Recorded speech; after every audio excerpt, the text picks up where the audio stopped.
जो इस वक्त बहुत बड़ा उनका इशू और भी चल रहा है। देखिए पॉजिटिव चीज़ें सारी उनके सामने आ गई और मैं खुद पर्सनली उनकी बहुत सारी पॉजिटिव चीज़ों को बाकायदा वीडियो के अंदर सामने लेके आता हूँ।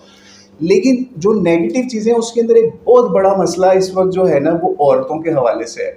आप लोगों ने औरतों के हवाले से तो बात की कि ग्रुप्स में भी है और ये मसले मसाइल उससे ख़राब होते हैं, लेकिन एक बहुत ख़तरनाक मसला जो है ना, 2-3 औरतें हैं इस्लामिक हिस्ट्री के अंदर या नबी इस्लाम की सीरत से रिलेटेड जिनको मिस यूज़ किया जाता है। सईदा खदीजा को, फिर सैयदा नुसैबा को, ठीक है, या जिन्हें उम्मे अम्मारा कहते हैं। ये 2 पर्सनैलिटीज़ हैं, उनको यूज़ किया जाता है और ये साहिर साहब भी यूज़ करते हैं इन 2 पर्सनैलिटीज़ को।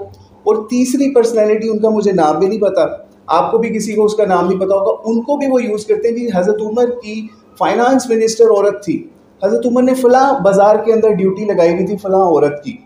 ये चीज़ जब आप प्रोपेगेट करेंगे कॉलेज यूनिवर्सिटीज़ के प्लेटफॉर्म के ऊपर, तो वहाँ आप इस चीज़ को सपोर्ट कर रहे हैं, उसको एंडोर्स कर रहे हैं कि जो ये लड़कियाँ यहाँ बैठी हैं इनको कल को जाके एडमिनिस्ट्रेटिव पावर्स के अंदर जाना है। लेकिन यहाँ पे नबी इस्लाम की सीरत क्या थी? आप मुझे किसी एक औरत का नाम बता दें कि नबी इस्लाम ने उसको किसी जंग के अंदर अपॉइंट किया हो, ठीक है। अब अगर कोई यहाँ पे डिबेट भी शुरू हो सकती है, लेकिन इस पर काफ़ी लंबी बात जाएगी। सईदा खदीजा अगर पहले काफ़िले करती थी अरेंज लेट से for the sake of argument, क्या उन काफ़िलों के अंदर सईदा खदीजा जाती थी? मक्का से बाहर निकली सईदा खदीजा? नहीं निकली। सईदा खदीजा के बाद आप चलते हैं उम्मे अमारा के ऊपर, या जिनको नुसैबा कहते हैं, ठीक है। सईदा नुसैबा जो है वो ग़ज़वा उहद के अंदर पानी पिला रही थी ज़ख्मियों को, उधर से खालिद बिन वलीद अटैक कर देते हैं, ठीक है। तो वो फिर समझ लीजिए प्रोटेक्शन के लिए उन्होंने नबी इस्लाम के लेफ़्ट राइट के ऊपर मूवमेंट्स की, जिसकी वजह से वो बहुत ज़्यादा ज़ख्मी हुई। नहीं तो किसी जगह पे भी किसी औरत का भी आप दिखा नहीं सकते नबी इस्लाम की सीरत में कि नबी इस्लाम ने उनको कहा कि इनको तैयार करो, हमने जंग होनी है, इनको तीर अंदाजी सिखाओ, इनको फ़लाँ चीज़ सिखाओ, फ़लाँ चीज़ सिखाओ। नहीं किया ऐसे। इवन अब्दुल्ला बिन उबई ने जिस वक्त मशवरा दिया ओहद के हवाले से कि हम लड़ेंगे जनाब शहर के अंदर, औरतें बच्चे ऊपर से पत्थर मारेंगे, तो नहीं उस चीज़ को कबूल किया गया।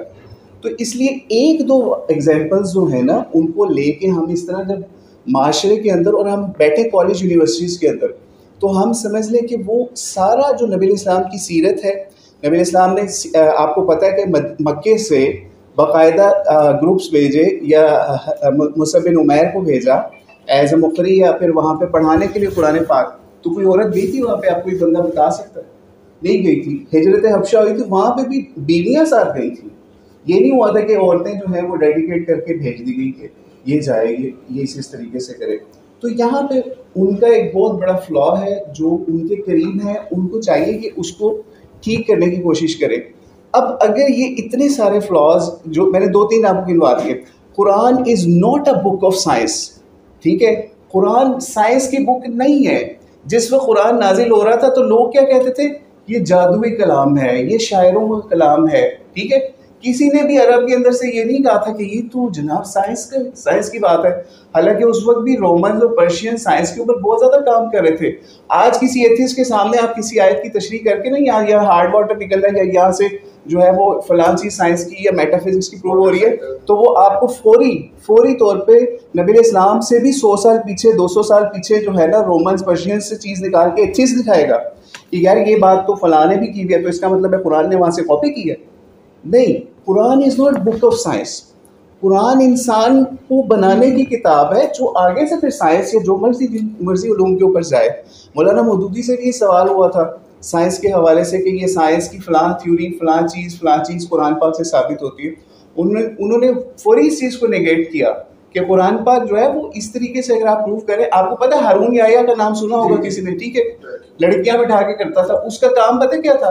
उसकी किताबें पढ़ ली कुरान और साइंस के ऊपर आप, ठीक है। तो आज उसका हाल क्या हुआ, उसका एंड क्या हुआ?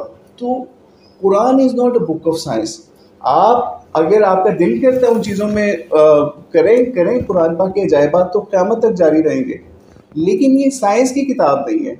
अगर आप साइंस के हवाले से करने लगेंगे, साइंस आपको डिफीट कर देगी। हम कुरान ने कहीं पे भी दावा नहीं किया कि ये जो है